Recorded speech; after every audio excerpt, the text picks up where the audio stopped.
Hello friends, ಎಲ್ಲರಿಗೂ ನಮಸ್ಕಾರ. ಕವಿತಾ ಕಿರಣ ಲೋಕಕ್ಕೆ ನಿಮ್ಮೆಲ್ಲರಿಗೂ ಮತ್ತೊಮ್ಮೆ ಸ್ವಾಗತ.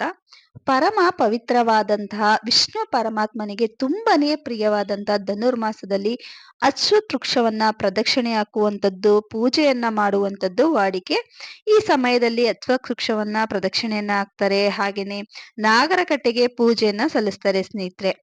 ಹಾಗೇನೆ ಧನುರ್ಮಾಸದಲ್ಲಿ ಮನೆಯಲ್ಲಿ ತುಂಬಾ ಸರಳವಾಗಿ ಯಾವ ರೀತಿ ಪೂಜೆಯನ್ನ ಮಾಡ್ಬೇಕು, ಯಾವ ವಿಧಿವಿಧಾನದಲ್ಲಿ ಪೂಜೆಯನ್ನ ಮಾಡಿದಾಗ ನಮ್ಗೆ ತ್ರಿಮೂರ್ತಿಗಳ ಅನುಗ್ರಹ ದೊರೆಯುತ್ತದೆ. ಯಾಕಂತಂದ್ರೆ ಧನುರ್ಮಾಸದಲ್ಲಿ ಅಶ್ವತ್ಥ ವೃಕ್ಷದಲ್ಲಿ ತ್ರಿಮೂರ್ತಿಗಳ ವಾಸವಿರುತ್ತೆ ಅಂತ ನಮ್ಮೆಲ್ಲರಿಗೂ ಗೊತ್ತು. ಅಂದ್ರೆ ಬ್ರಹ್ಮ ವಿಷ್ಣು ಮಹೇಶ್ವರನ ವಾಸಸ್ಥಾನವಾಗಿರುತ್ತೆ ಅರಳಿ ಮರ ಅಂತ ಹೇಳ್ತಾರೆ ಸ್ನೇಹಿತರೆ.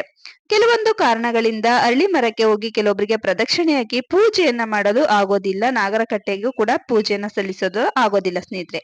ಅಂತವ್ರು ಯಾವ ರೀತಿ ಮನೆಯಲ್ಲೇ ಪೂಜೆಯನ್ನ ಮಾಡಬಹುದು, ಹಾಗೇನೆ ಮನೆಯಲ್ಲೂ ಕೂಡ ಪೂಜೆಯನ್ನ ಮಾಡಿ ದೇವಸ್ಥಾನಗಳಿಗೆ ಹೋಗಿ ಪೂಜೆಯನ್ನ ಮಾಡ್ತಿರ್ತಾರೆ. ಅಂತವ್ರು ಮನೆಯಲ್ಲಿ ಯಾವ ರೀತಿ ತುಂಬಾ ಸರಳವಾಗಿ ಪೂಜೆಯನ್ನ ಮಾಡ್ಬೇಕು ಅಂತ ಇವತ್ತಿನ ವಿಡಿಯೋದಲ್ಲಿ ತಿಳಿಸ್ಕೊಡ್ತೀನಿ ಸ್ನೇಹಿತರೆ.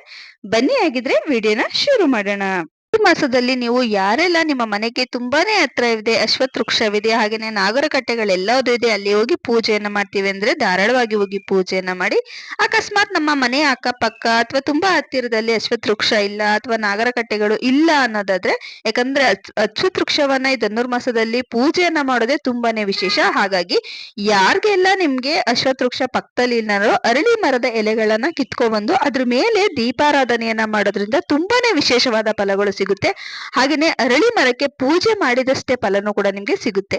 ಅರಳಿ ಎಲೆ ಮೇಲೆ ಯಾವ ರೀತಿ ದೀಪಾರಾಧನೆ ಮಾಡೋದು ಅಂತ ನಾನು ಇಂದಿನ ವಿಡಿಯೋಗಳಲ್ಲಿ ನಿಮ್ಗೆ ತಿಳಿಸ್ಕೊಟ್ಟಿದ್ದೀನಿ ಸ್ನೇಹಿತರೆ. ಆ ರೀತಿ ಪೂಜೆಯನ್ನ ಸಲ್ಲಿಸಿ ಅಲಂಕಾರವನ್ನ ಮಾಡಿಕೊಂಡು ತುಪ್ಪದ ದೀಪ, ಹಾಗೆ ದೇವರ ಮುಂದೆ ಹಚ್ಚುವಂತಹ ದೀಪ, ಪ್ರತಿಯೊಂದು ವಿಗ್ರಹಗಳಿಗೂ ಅಭಿಷೇಕವನ್ನ ಮಾಡಿ ನೀವು ಹೂಗಳಿಂದ ಅಲಂಕಾರವನ್ನ ಮಾಡ್ಕೋಬೇಕಾಗುತ್ತೆ. ಈ ರೀತಿ ಸರಳವಾಗಿ ನಾವು ಅಲಂಕಾರವನ್ನ ಮಾಡಿಕೊಂಡ್ರೆ ಸಾಕು, ಪೂಜೆ ನಿರ್ವಿಘ್ನವಾಗಿ ನಡೆಯುತ್ತದೆ. ನೀವು ಪ್ರಸಾದ ಅಂತ ಬಂದರೆ ಧನುರ್ಮಾಸದಲ್ಲಿ ವಿಶೇಷವಾಗಿ ಸಿಹಿ ಒಂದು ನೈವೇದ್ಯವನ್ನು ಇಡ್ಬೋದು. ಅದಾಗಲಿಲ್ಲ ಅಂದರೆ ಒಂದು ಗ್ಲಾಸ್ ಹಾಲು, ಹಣ್ಣು ಏನಾದರೂ ಸರಿ ನೈವೇದ್ಯ ಅಂತ ಪ್ರತಿನಿತ್ಯವೂ ಕೂಡ ಇಟ್ಟು ಮಾಡಬೇಕು ಅಂತ ಹೇಳಲಾಗುತ್ತೆ. ಆದ್ದರಿಂದ ನಿಮಗೆ ಆ ದಿನ ಏನು ಮಾಡೋದಕ್ಕೆ ಸಾಧ್ಯ ಆಗುತ್ತೋ ಅಂಥ ನೈವೇದ್ಯಗಳನ್ನ ಇಡಿ.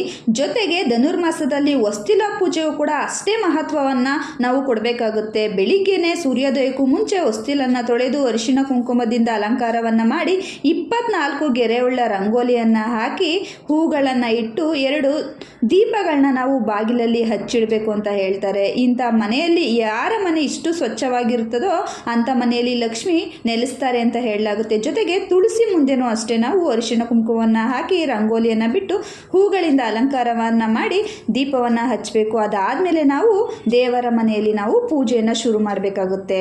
ಈ ಮಾಸದಲ್ಲಿ ವಿಶೇಷವಾಗಿ ತುಪ್ಪಗಳಿಂದ ನಾವು ದೀಪಗಳನ್ನ ಆರಾಧನೆಯನ್ನು ಮಾಡೋದ್ರಿಂದ ನಾವು ಏನೇ ಒಂದು ಕೋರಿಕೆಗಳನ್ನ ಹೇಳಿದ್ರೂ ಸರಿ ಅದು ನೆರವೇರುತ್ತೆ ಅಂತ ಹೇಳಲಾಗುತ್ತೆ. ಆದ್ದರಿಂದ ವಿಶೇಷವಾಗಿ ನೀವು ತುಪ್ಪದ ದೀಪಗಳನ್ನ ಹಚ್ಚಿಡಿ.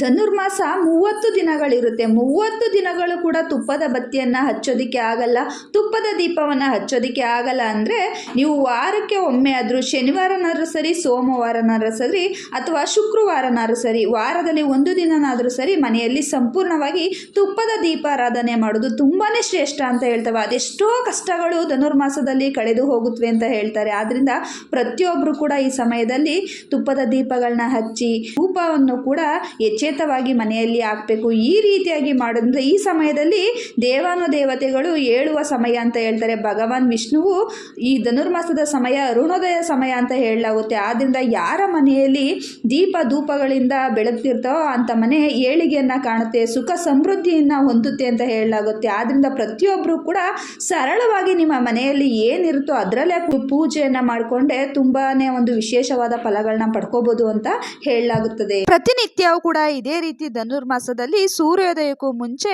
ದೀಪವನ್ನ ಹಚ್ಚಿಸಿ ಊದ್ಗಡ್ಡಿಯಿಂದ ನಾವು ಪ್ರಾರ್ಥನೆಯನ್ನ ಸಲ್ಲಿಸಬೇಕು. ಜೊತೆಗೆ ಮನೆಯಲ್ಲಿ ಪ್ರತಿನಿತ್ಯವೂ ಕೂಡ ಧೂಪವನ್ನ ಹಾಕಬೇಕು.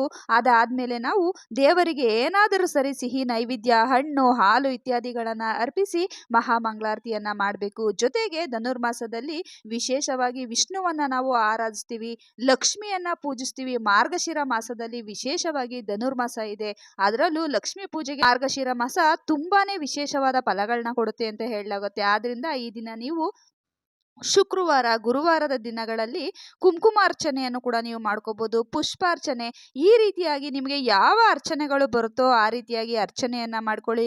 ನಿಮ್ಮ ಮನಸ್ಸಿನಲ್ಲಿರುವಂತಹ ಕೋರಿಕೆಗಳೇನಿದೆ, ಬೇಡಿಕೆಗಳೇನಿದೆ, ನಿಮ್ಮ ಕಷ್ಟಗಳನ್ನ ಪ್ರತಿಯೊಂದನ್ನು ಕೂಡ ದೇವ್ರ ಮುಂದೆ ಹೇಳ್ತಾ ಭಗವಾನ್ ವಿಷ್ಣುವಿನ ಶ್ಲೋಕಗಳನ್ನು ಹೆಚ್ಚಾಗಿ ಪಠಣೆಯನ್ನು ಮಾಡಬೇಕು.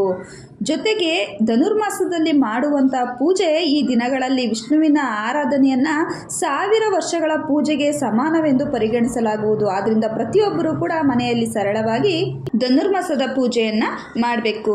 ನೋಡಿರಲ್ವ ಸ್ನೇಹಿತರೆ, ಧನುರ್ಮಾಸದಲ್ಲಿ ಪ್ರತಿನಿತ್ಯವೂ ಕೂಡ ಮನೆಯಲ್ಲೇ ಯಾವ ರೀತಿ ಸರಳವಾಗಿ ಪೂಜೆಯನ್ನು ಮಾಡಬೇಕು ಅನ್ನೋ ಮಾಹಿತಿನ ನಿಮಗೆ ತಿಳಿಸ್ಕೊಟ್ಟಿದ್ದೀನಿ.